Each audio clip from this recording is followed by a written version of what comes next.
O cinema paulista era um cinema que tinha sido traumatizado pela falência da Veracruz, que aconteceu nos meados dos anos 50.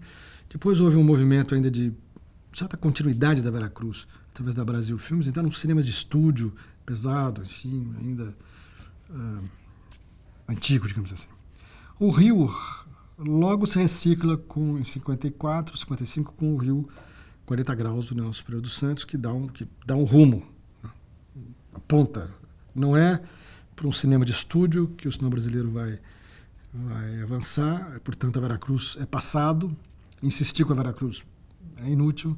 Agora o cinema vai para a rua, o cinema é um cinema de intervenção, é um cinema social, é um cinema político. Mas o Persson já é diferente, o Persson vai estudar na Itália, no Centro Sperimentale de Roma. E lá ele convive com... O cinema italiano estava no auge, imagina. Você pode imaginar quem eram os cineastas italianos, que o segundo time da Itália era uma maravilha, imagina o primeiro time. E ele circula ali um pouco entre o segundo time italiano e absorve muito, inclusive, da coisa política, do cinema inquisidor, o cinema que incomoda um pouco, mas que não despreza o público. Isso é fundamental. Um cinema independente, mas não independente do público. Tá certo? Independente de estruturas, mas não do público. Então, quando ele chega aqui, ele traz uma certa lufada de ar fresco, vindo lá de Roma, porque o filme dele é muito original, o São Paulo S.A. É um filme que faz, primeiro, é um filme urbano, depois é um filme que fala da imigração. A gente tem a tendência a sempre tratar a imigração, como somos quase todos descendentes de imigrantes, a gente acha que todos os imigrantes eram bonzinhos, eram maravilhosos, eram simpáticos, vieram fazer sua vida aqui. Imagina, tinham que sobreviver pisando nos outros. O filme tem um personagem notável feito pelo Otello Zanoni, que é um empresário inescrupuloso, estrangeiro. E daí? Tá certo? Italiano. Tem um pouco esse clima de desmistificação. Mas tinha, sobretudo na linguagem solta na câmera, no tratamento da câmera, na montagem bastante livre, não era montagem em continuidade, né? Que era o que se praticava, o cânon era montagem em continuidade. Ali tem uma lufada de ar.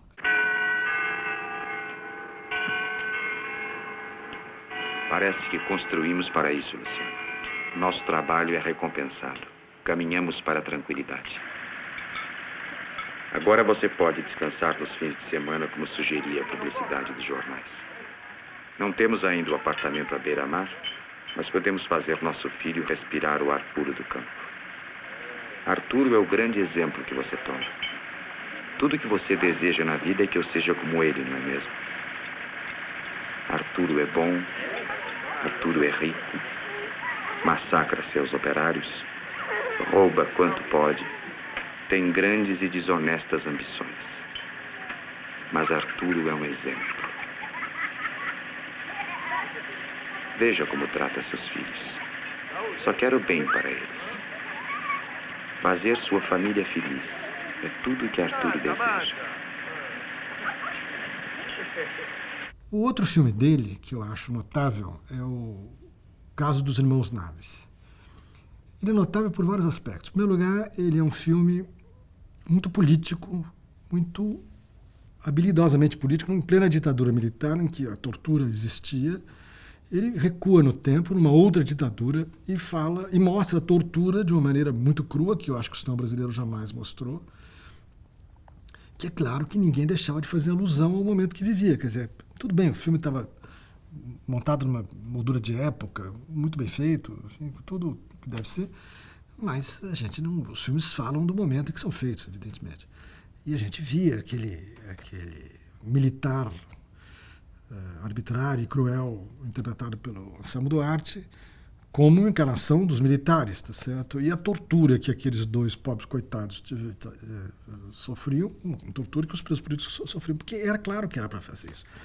Mas o Persson tinha uma característica nesse filme muito interessante. Ele fez um filme de gênero.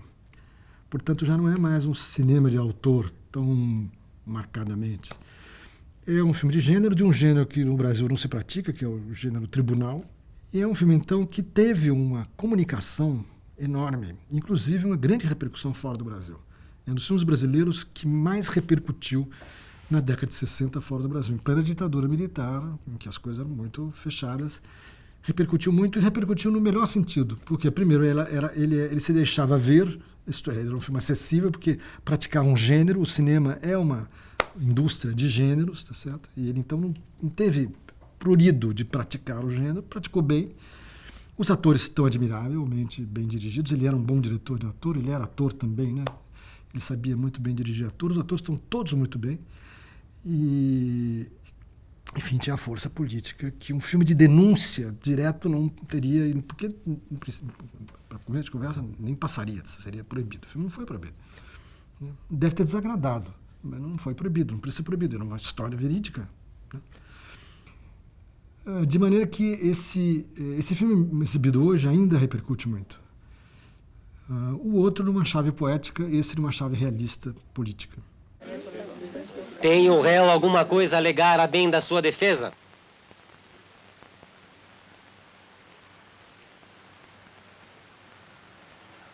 Não matei. Não fiz nada, seu juiz. Sou inocente. Falei por causa dos espancamentos, das ameaças. Falei por causa do seu delegado. Tudo que eu disse foi para não sofrer mais. O delegado me forçou. Falou até que tinha matado meu irmão. Ele vai bater ainda mais, seu juiz. Pelo amor de Deus, não me mande mais pro seu delegado. Ele vai me bater de novo, seu juiz. Eu sei, ele vai me bater de novo. Não me mande mais para ele, seu juiz. Pelo amor de Deus, não me mande mais pro seu delegado. Eu já disse quais são os dois mais importantes. Eu vou te falar de um outro que não é tão importante, mas que eu acho subestimado, que é o Cassie Jones. O Cassie Jones é um filme...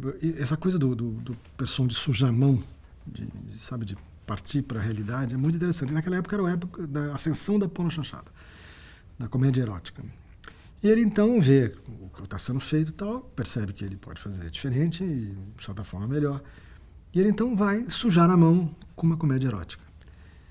É um filme curiosíssimo, feito a partir de um livro do Lima Barreto, ninguém fala disso. É um livro chamado Clara dos Anjos, do grande escritor Lima Barreto. Eu não vejo menção em lugar nenhum. As pessoas não... Cassie Jones, esse nome tão absurdo e curioso, é o nome da personagem, né, justamente que seduza a Clara. E ele lançou, na época, uma vedete nova, que era Sandra Brea. Quer dizer, ele teve, inclusive, esse mérito. E escalou para o papel principal o principal ator, né, talvez dividindo com o Tom Basso, o principal ator do Cinema Novo, que era o Paulo José, que tinha feito as comédias do Índio de Oliveira, que pouco tinham de Cinema Novo, cá entre nós, mas tinha feito Macunaíma, por exemplo. Então ele estava lidando com ícones nacionais e com elenco que atuava em outra esfera, tá certo? Ele não rebaixa, ele não se rebaixa para fazer uma comédia erótica. Ele faz uma comédia erótica com grande graça e com grande qualidade. Olha, laranja! Laranja clara! Laranja clara! Clara! Clara! Clara, sou eu! Clara, eu vim te ver. Dá um jeito de descer. Laranja pra dar e vender! Vem comprar laranja, Clara. Laranja, menino! Tem vitamina! Laranja engorda e faz crescer. Dá um jeito de descer. Desce a laranja! Ei, desce! Desce o preço da laranja! Desce você pra comprar! Desce a laranja! Laranja! Vem depressa, Clara! Depressa! A laranja vai! Cassi. Me dá 2 dúzias. Nada, moço. Toca! Clara! Vem depressa, Clara!